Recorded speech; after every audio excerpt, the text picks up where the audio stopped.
안녕하세요. 매일 성경으로 말씀을 만나는 시간, 주변부 묵상의 북악한울교의 임명진 목사입니다. 제가 지금까지는 5분 메시지라는 타이틀로 묵상을 진행했는데요. 오늘부터는 주변부 묵상이라는 명칭으로 묵상을 진행하고자 합니다. 주변부 묵상, 영어로는 marginal meditation이라고 제가 지어봤습니다. 이 주변부 묵상은요, 우리가 성경 본문에서 일반적으로 발견할 수 있는 그런 내용들 혹은 익히 알려져 있는 내용들보다는 주변에 있거나 감춰 있어서 간과하거나 그냥 지나치기 쉬운 그런 것들을 좀 찾아내보고 그 의미를 생각해 보자라는 취지로 시작하게 되었습니다. 본문은 지난번처럼 매일 성경에 있는 말씀을 가지고 진행하려고 합니다. 오늘 먼저 첫 번째로 시작할 말씀은요, 출애굽기 4장 1절부터 17절까지의 말씀이고요. 모세의 지팡이에 대해서 함께 생각해 보도록 하겠습니다. 먼저 본문 말씀 제가 읽겠습니다. 모세가 대답하여 이르되 그러나 그들이 나를 믿지 아니하며 내 말을 듣지 아니하고 이르기를 여호와께서 네게 나타나지 아니하셨다 하리이다.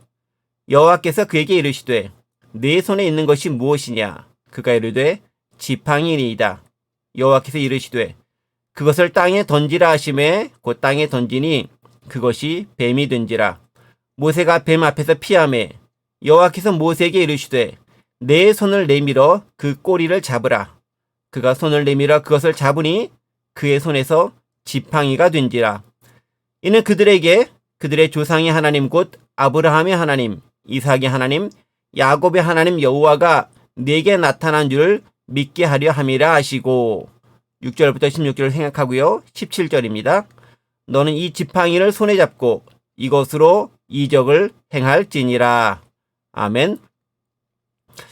예전에 그 찰톤 헤스톤과 율 브린너가 주연으로 나온 영화 10개라는 것이 있었습니다. 이 영화 10개를 보면요, 하나님의 명령에 따라 이스라엘 백성들을 이끌고 홍해 앞에 선 모세는 이집트의 파라오 군대가 뒤를 쫓아오자 그 지팡이를 손에 들고 높이 올려 홍해를 가르고 이스라엘 민족들을 구출해냅니다. 비록 영화 속 장면처럼 홍해가 모세가 지팡이를 들자마자 웅장한 모습으로 쫙 하고 갈라지는 것은 아니었겠지만 모세의 지팡이는 당시 하나님의 권능과 능력을 상징하는 도구가 되었다는 것을 알 수 있습니다. 지팡이, 성경에는 종종 이 지팡이가 등장합니다. 다윗도 시편 23편에서요. 내가 사망의 음침한 골짜기로 다닐지라도 해를 두려워하지 않을 것은 주께서 나와 함께 하심이라. 주의 지팡이와 막대기가 나를 안위하시나이다 라고 지팡이를 고백하고 있습니다. 지팡이는 이렇듯 하나님의 도우심과 인도하심을 상징하는 도구입니다. 자, 그런데요, 지팡이는 또한 인간의 지도력을 상징하기도 합니다. 예를 들면 민수기 17장을 보면요, 이스라엘 각 지파별로 지도자들이 이 지팡이 하나씩을 가지고 있었음을 알 수 있고, 특별히 아론에게는 쌍난 지팡이가 있었음을 알 수 있습니다.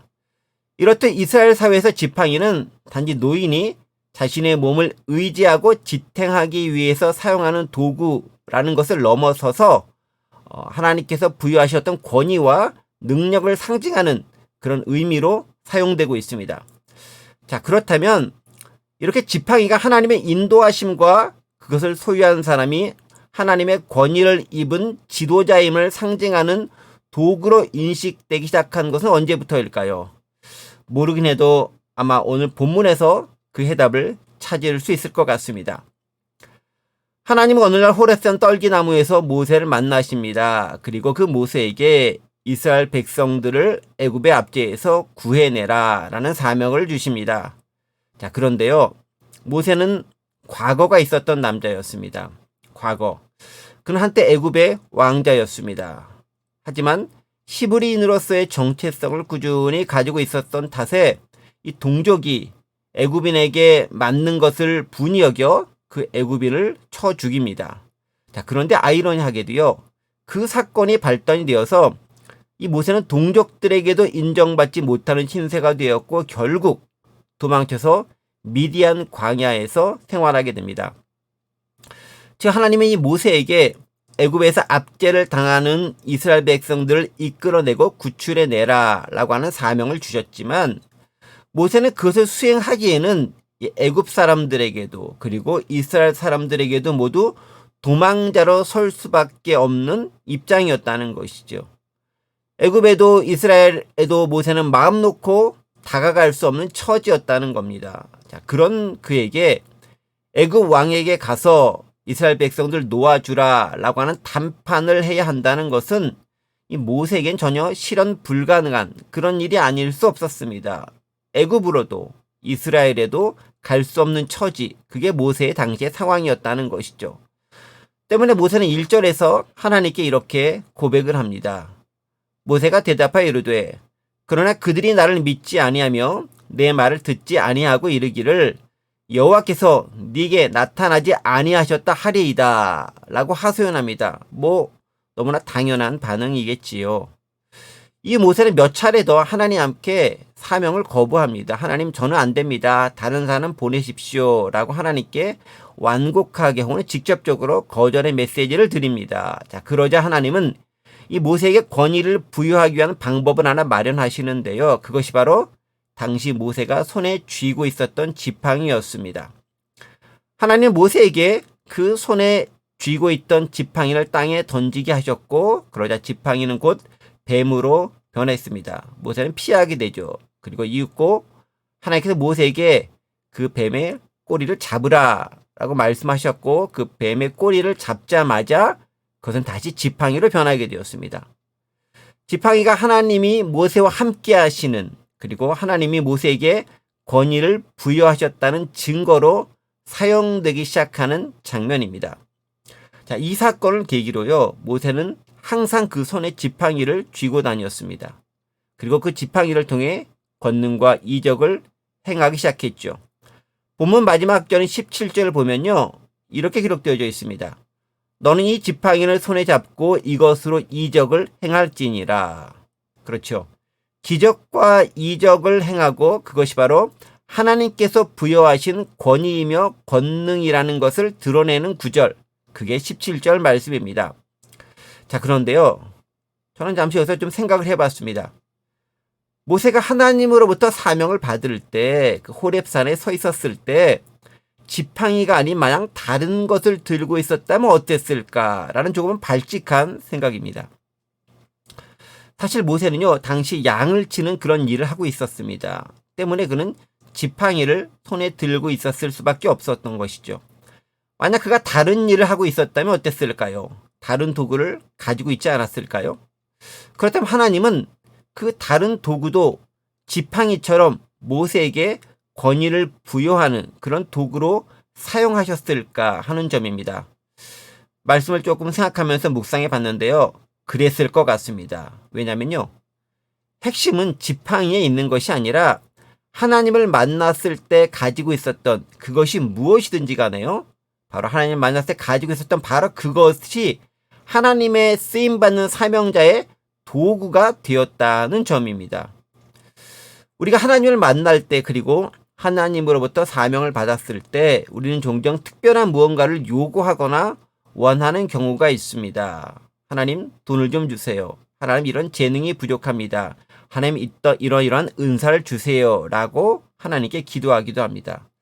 자, 그런데요, 하나님은 특별한 무언가를 주시기보다는 가능하면 그가 가진 것, 그것이 무엇이든 간에 그가 그 당시 가지고 있었던 것을 특별하게 만들어서 사용하게 하시는 경우가 많습니다. 예를 들면 예수님은 베드로를 부르셨죠. 특별히 베드로, 안드레, 야고보, 요한을 갈릴리 호숫가에서 부르셨습니다. 그때 그들의 직업이 어부인 것을 아시고 예수님 이렇게 말씀하십니다.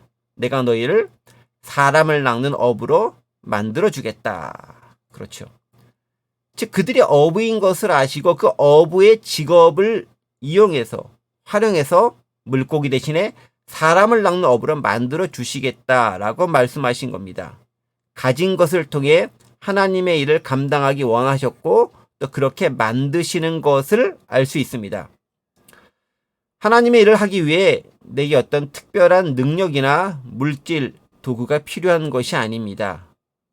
내가 지금 하고 있는 일, 내가 지금 가지고 있는 도구, 능력, 재능, 돈, 시간, 또 그것이 무엇이든 간에 하나님은 바로 그것을 통해서 권위를 부여하고 하나님의 일을 감당할 수 있는 도구와 기회로 삼으십니다.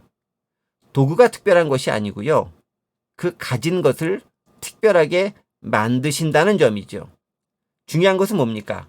내가 하나님 앞에 순종하는 자세가 되어 있느냐에 있는 것이지 내가 그 당시에 어떤 은사와 재능을 가지고 있는가 하는 것은 별로 중요하지 않다는 겁니다. 자, 말이 나온 김에 한 가지만 더 생각해 보겠습니다. 하나님께서 모세에게 지팡이 기적을 보이신 목적이 무엇인지 밝히는 장면이 나옵니다. 5절이죠. 읽어볼게요.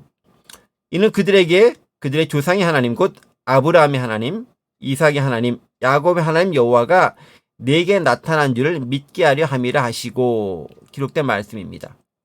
하나님이 이 이적을 통해서요 이스라엘 백성들에게 모세가 만난 하나님이 아브라함의 하나님, 이삭의 하나님, 야곱의 하나님이신 줄을 믿게 하려 한다고 기록하고 있습니다.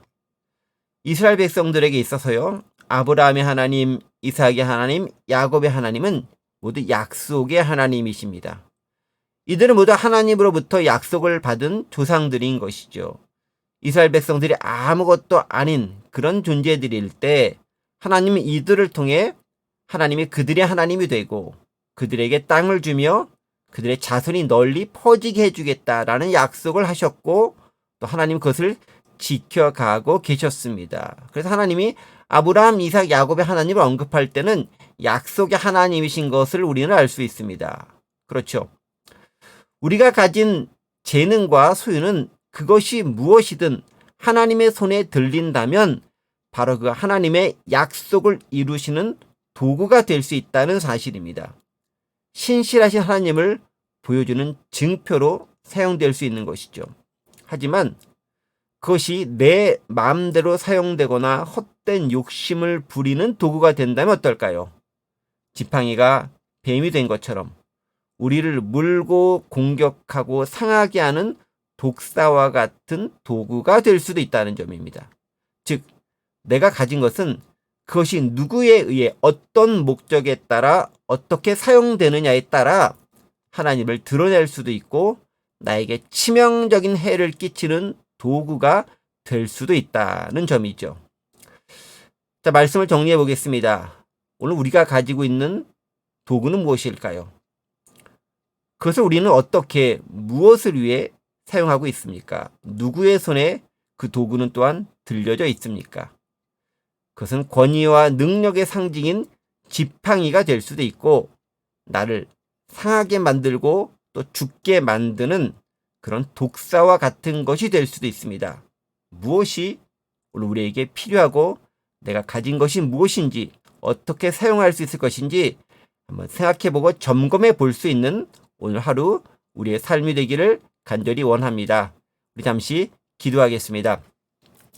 하나님 아버지, 우리는 모두 저마다 가진 것들이 있습니다. 그것이 돈이든 재능이든 능력이든 은사든 어떤 것이든 그것이 누구에 의해 어떻게 사용되느냐에 따라 하나님의 지팡이로도 나를 상하고 물게 하는 독사라도 될 수 있음을 발견합니다.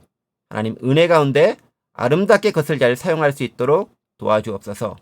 감사드리며 예수 그리스도의 이름으로 기도드립니다. 아멘. 오늘도 행복하게 즐겁게 샬롬.